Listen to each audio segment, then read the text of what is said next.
Estúdio CBN. São 2h13. Recebemos hoje aqui no Estúdio CBN o cineasta Cacá Diegues, que tem 55 anos de carreira, foi um dos fundadores do Cinema Novo no Brasil. Cacá, você cursou Direito na PUC do Rio de Janeiro. Foi lá que começou a sua história com o cinema? Não, começou muito antes. A minha ida para a PUC foi por falta de escola de cinema na época, que não tinha, né? Eu comecei a gostar de cinema desde que eu era criança, e desde que eu ia ver os filmes no cinema do bairro e fazia fichas técnicas. Eu tinha um caderno de fichas técnicas. É mesmo? Escrevendo tudo. E, enfim, sempre fui um fanático de cinema, um cinéfilo, né? Agora, eu só pensei em fazer cinema, porque naquela época você pensar em fazer cinema é a mesma coisa que você querer ser astronauta no Paraguai, era mais ou menos isso, né? Por quê? Porque não havia condições, não tinha condições de você fazer um cinema no Brasil. E quando você tinha condições, tinha que ser aquela chanchada, coisa e tal.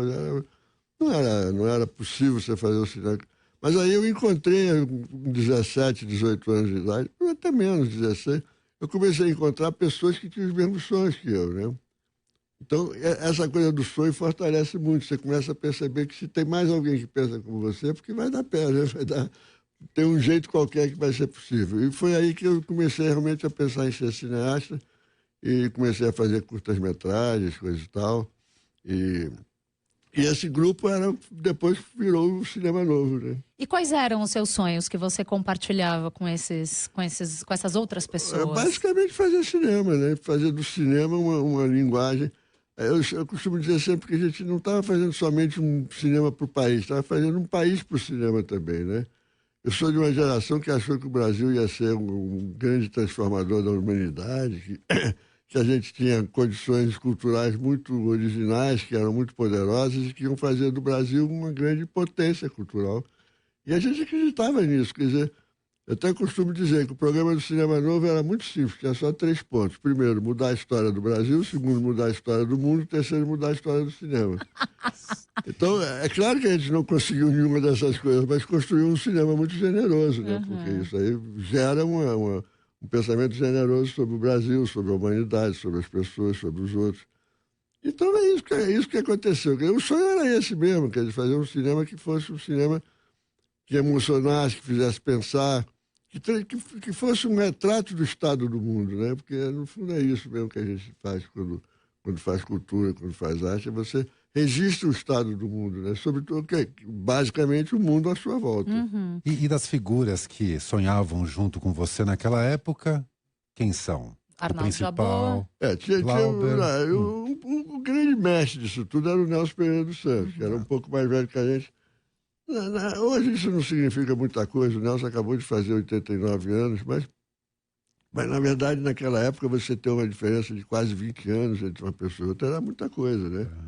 E o Nelson era uma espécie de mestre, ele já tinha feito o Rio 40 Graus em 55. 55 eu tinha 14 para 15 anos de idade. Então ele fez o Rio 40, e era o grande mestre, era o grande pensador do Cinema Novo, foi o Nelson Pereira dos Santos. Agora a turma mesmo, vamos dizer assim, como é que se fala mesmo? O núcleo duro, né? O núcleo duro do Cinema Novo era esse mesmo, era Glauber, Paulo César Saraceni, Joaquim Pedro, Leon Richman, Arnaldo Jabor. Se bem que o Jabor é um pouquinho mais moço, ele veio numa segunda safra, ele começou sendo assistente de uns filmes, depois ele começou a dirigir os filmes dele. E, enfim, era isso, quer dizer, durante um certo período, até a ditadura, né? Até mesmo durante a ditadura, nos primeiros anos da ditadura, nós fizemos filmes muito importantes, muito interessantes. O que acabou mesmo com o Cinema Novo foi em 68, foi o AI-5, né? Que aí o AI-5 eliminou a nossa matéria-prima, proibiu a nossa matéria-prima, que era a realidade brasileira. A realidade brasileira passou a ficar proibida, né? Então acabou, quando você não tem mais a matéria-prima, acaba. Quando você diz que eram 3 objetivos, mudar o mundo, mudar o país e mudar o cinema, o que é que incomodava vocês que precisava ser mudado? O que incomodava era exatamente a farsa que era o cinema, não só brasileiro, mas mundial, né? Em relação ao estado do mundo, quer dizer, como se tudo estivesse muito bem, como se aquele cinema servisse só para entreter, para distrair você do que está acontecendo, quando na verdade o cinema devia ser um instrumento de levar você a pensar sobre o que está acontecendo diante de você, diante das pessoas, com o mundo e com as pessoas em volta de você.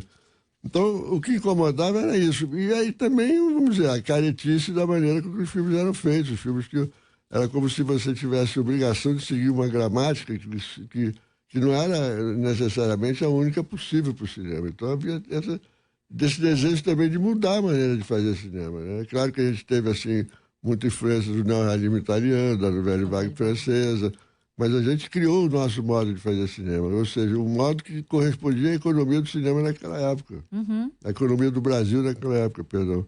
Então, é você fazer um cinema que fosse adequado à economia do país, que tivesse as condições que o país lhe dá para fazer o cinema. Que de alguma maneira colocasse a realidade do Brasil na tela. Isso, exatamente. Que botasse o país na tela. Eu tenho muito orgulho disso, porque você sabe que já havia televisão, a televisão foi criada em 1950, mas aqui em São Paulo, mas não tinha, a televisão não tinha a força que tem hoje, né? A televisão era uma coisa, até o Sérgio Porto chamava de a máquina de fazer louco, né? Fazer doido. E fomos nós, o Cinema Novo, que inventamos a imagem do Brasil no cinema. Fomos nós que inventamos uma imagem brasileira para o audiovisual, de modo geral. E isso eu tenho absoluta convicção disso. Foram os nossos filmes que criaram uma imagem que o Brasil não tinha antes. Muito bom. Passados 50 anos, ou um pouco mais que isso, Cacá, você falou da influência do cinema, do neorrealismo italiano, da Nouvelle Vague francesa. Como é que você olha para esse movimento?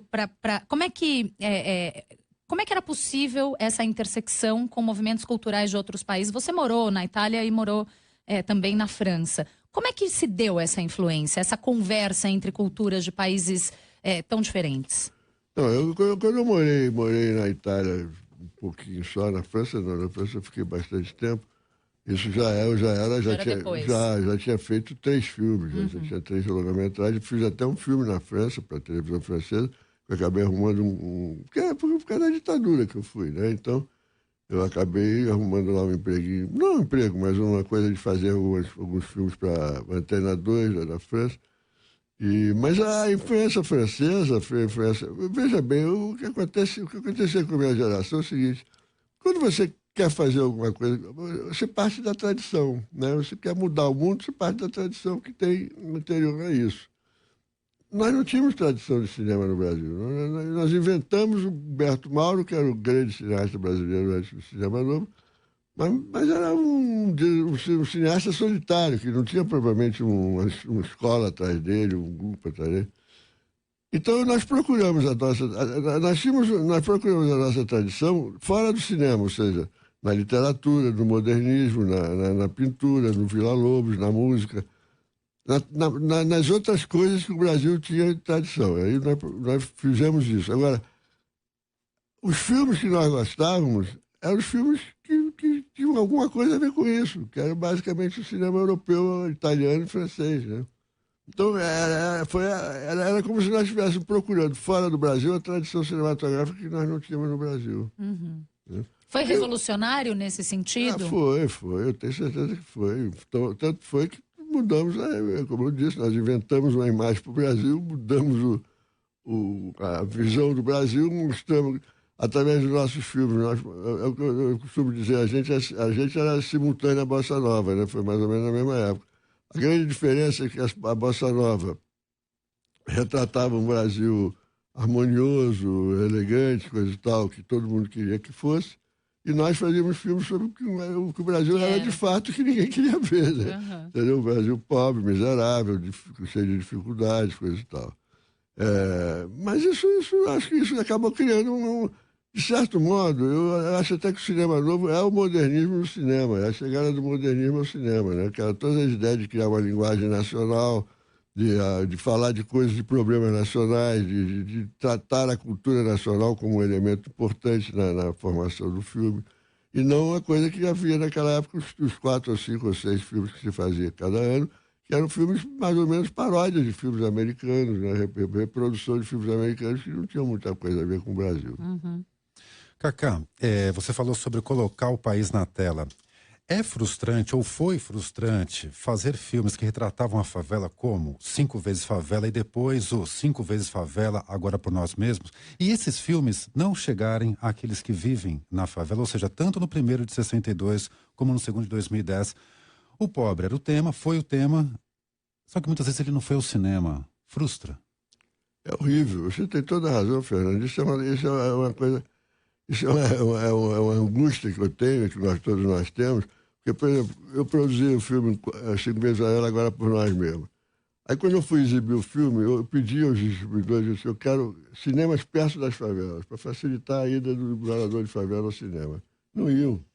Não iam porque é caro o cinema. Porque o cinema é caro, tem a Coca-Cola, tem a pipoca mais cara do mundo, entendeu?